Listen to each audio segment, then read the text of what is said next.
Lecture du livre Patriarches et prophètes d'Ellen White. Suite du chapitre 65, intitulé Magnanimité de David. Durant leur séjour au désert de Paran, David et ses gens eurent l'occasion de protéger des maraudeurs les troupeaux et le menu bétail d'un riche de la région, du nom de Nabal, descendant de Caleb. C'était un homme sordide et brutal. On était au temps de la tonte des moutons, époque où l'hospitalité s'exerçait largement. Selon la coutume du temps, David envoya à Nabal 10 de ses jeunes gens pour lui dire « Paix à toi pour la vie, paix à toi ainsi qu'à ta maison, paix à tout ce qui t'appartient. Et maintenant j'ai appris que tu as les tondeurs. Pendant que tes bergers étaient auprès de nous, nous ne leur avons fait aucune offense, et ils n'ont éprouvé aucune perte, tout le temps qu'ils ont été à Carmel. Demande-le à tes serviteurs et ils te le diront. Que mes jeunes gens trouvent donc grâce à tes yeux, et donne, je te prie, à tes serviteurs et à ton fils David ce que tu trouveras sous ta main. » David et ses hommes avaient été pour les bergers et les troupeaux de l'opulent propriétaire comme une muraille protectrice. Ils s'attendaient à recevoir de lui, en retour, une marque de gratitude répondant à leurs nécessités. Ils auraient pu faire main basse sur le gros et le menu bétail du riche voisin, mais ils préféraient agir honnêtement. Leur amabilité demeura sans résultat. La réponse que Nabal fit envoyer à David révélait son caractère. « Qui est David ? Et qui est le fils d'Isaïe ? Ils sont nombreux aujourd'hui, les serviteurs qui s'enfuient de chez leur maître. Et je prendrai mon pain, mon eau et la viande que j'ai apprêtée pour mes tondeurs, et je les donnerai à des gens qui viennent de je ne sais où. » Quand il vit ces jeunes gens revenir les mains vides et sut la réception qu'on leur avait réservée, David, profondément indigné, leur ordonna de se préparer pour une expédition. Il était résolu à punir l'homme qui lui refusait son dû et qui ajoutait l'insulte à l'injustice. Ce subit mouvement de colère du chef de bande ressemblait plus à l'esprit de Saül qu'au sien propre et montrait qu'il avait une leçon de patience à apprendre à l'école de l'affliction. Or, un des serviteurs de Nabal s'était rendu en hâte vers Abigail, femme de celui-ci, et lui avait raconté l'affaire en ces termes. David a envoyé du désert des messagers pour saluer notre maître, mais Nabal les a rudoyés. Cependant, ces gens avaient été très bons pour nous. Nous n'en avons reçu aucune offense et nous n'avons subi aucune perte pendant tout le temps que nous avons passé auprès d'eux, lorsque nous étions dans les champs. Ils nous ont servi de rempart la nuit et le jour, tant que nous avons été auprès d'eux, occupés à paître nos troupeaux. Maintenant donc, réfléchis et vois ce que tu as à faire, car la ruine de notre maître et de toute sa maison est certaine. » Sans consulter son mari ni lui faire part de ses intentions, Abigail envoya à David une quantité de provisions qu'elle fit charger sur des ânes conduits par quelques serviteurs. Elle monta elle-même sur un âne à leur suite et rencontra le poète guerrier et sa troupe dans un endroit ombragé de la montagne. Quand Abigail aperçut David, elle s'empressa de descendre de son âne et, tombant la face contre terre en présence de David, elle se prosterna. S'étant ainsi jetée à ses pieds, elle dit « À moi, mon Seigneur, à moi la faute. Permets à ta servante de parler devant toi. Écoute les paroles de ta servante. » Abigail abordait David avec autant de respect que si elle se fût adressée à une tête couronnée. Nabal s'était écrié avec mépris. « Qui est David ?» Abigail l'appelait « Mon Seigneur ». Par un discours tout empreint de sagesse, de grâce et d'humilité, elle s'efforce de calmer son irritation. Elle proteste de son dévouement à la famille d'Isaïe et supplie le futur roi d'Israël de passer outre à l'affront de son mari, affront qui n'a été que l'explosion d'une nature égoïste et bourrue. « Maintenant, ajoute-t-elle, mon Seigneur, aussi vrai que l'Éternel est vivant et que ton âme est vivante, C'est l'Éternel qui t'a empêché d'en venir à verser le sang et de te venger de ta propre main. Que tes ennemis et ceux qui cherchent à nuire à mon Seigneur soient comme Nabal. » Abigail ne s'attribue pas le succès de son intervention. Elle en donne à Dieu la gloire et l'honneur. Puis elle offre aux gens de David, en dédommagement, le riche présent qui l'accompagne. S'adressant ensuite à lui, elle s'exprime comme si elle était elle-même coupable de ce qui est arrivé. « Pardonne, je te prie, la faute de ta servante.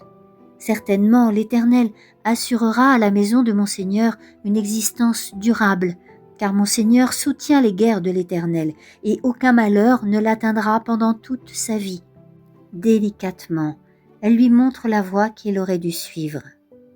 Bien que poursuivi comme un traître, il n'a pas à venger des affronts personnels.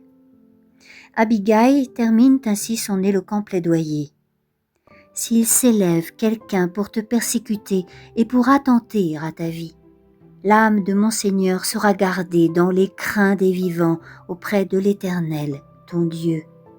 Quand l'Éternel aura fait à mon Seigneur tout le bien qu'il lui a promis et qu'il l'aura établi chef d'Israël, puisse mon Seigneur ne pas encourir le reproche et ne pas éprouver le remords d'avoir, sans motif, répandu le sang et de s'être vengé lui-même. Et lorsque l'Éternel aura fait du bien à mon Seigneur, puisses-tu te souvenir de ta servante. » Ces paroles ne pouvaient provenir que de lèvres purifiées par la sagesse d'en haut. La piété d'Abigail, semblable au parfum d'une fleur, s'exhalait de son visage, de ses paroles, de ses actes. L'Esprit de Dieu habitait dans son âme.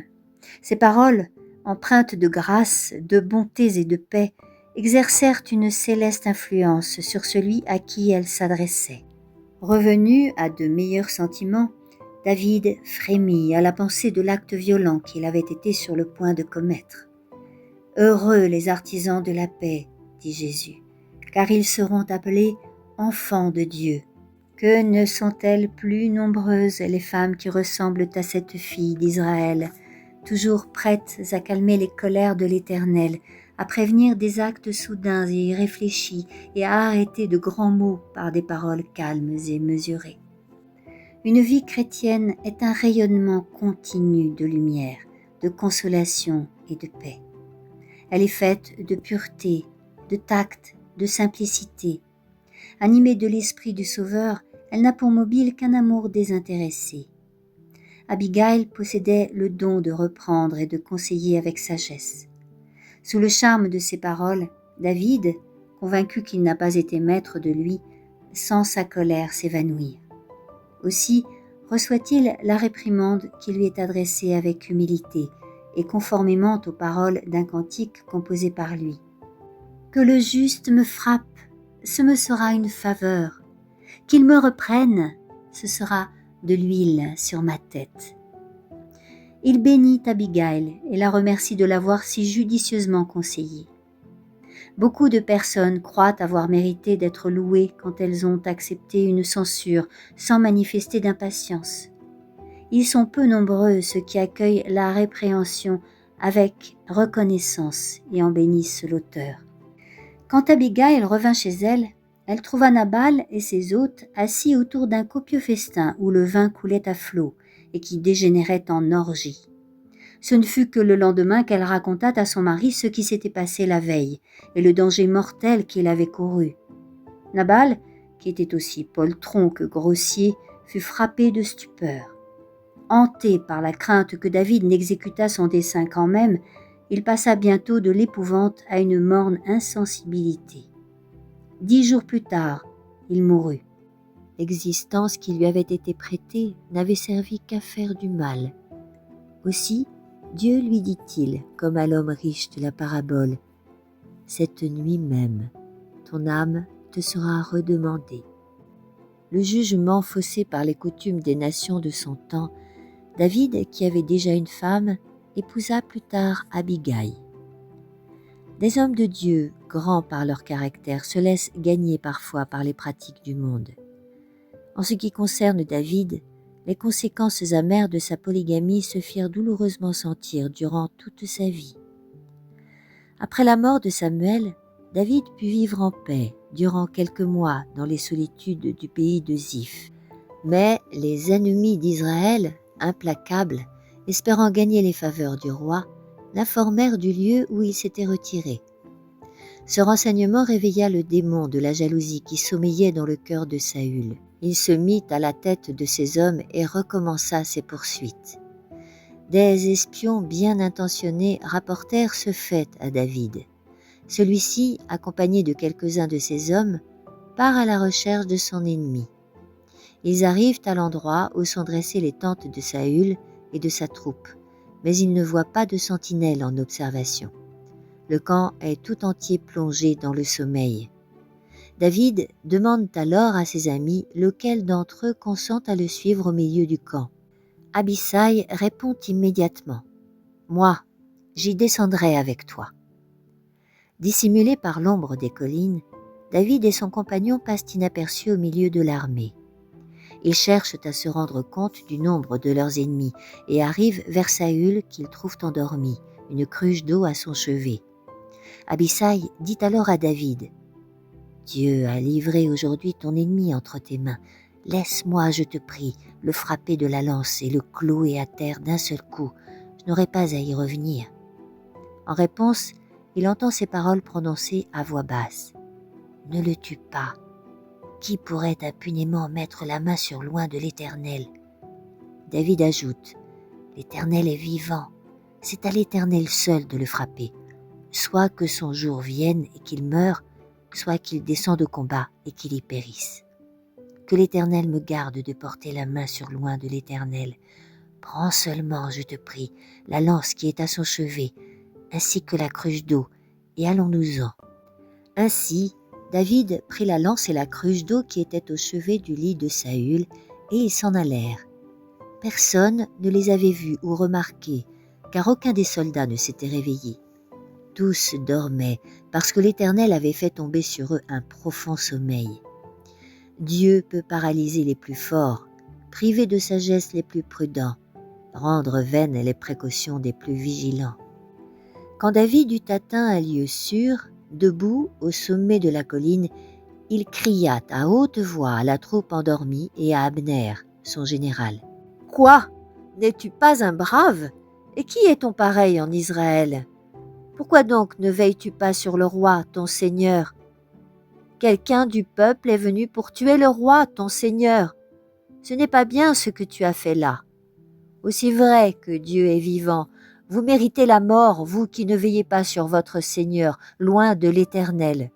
Et maintenant, regarde, où sont la lance du roi et la cruche d'eau qui se trouvaient à son chevet ?» Alors, Saül reconnut la voix de David, et il dit « Est-ce bien ta voix, mon fils, David ?» David dit « C'est ma voix, ô roi, mon Seigneur. » Il ajouta « Pourquoi, mon Seigneur, poursuit-il ainsi son serviteur ?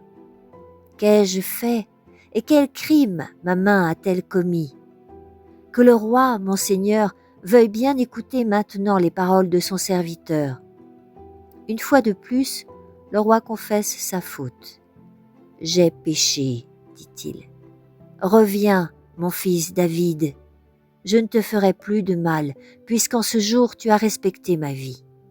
Oui, j'ai agi follement, et j'ai commis une très grande faute. » David répondit, « Voici la lance du roi.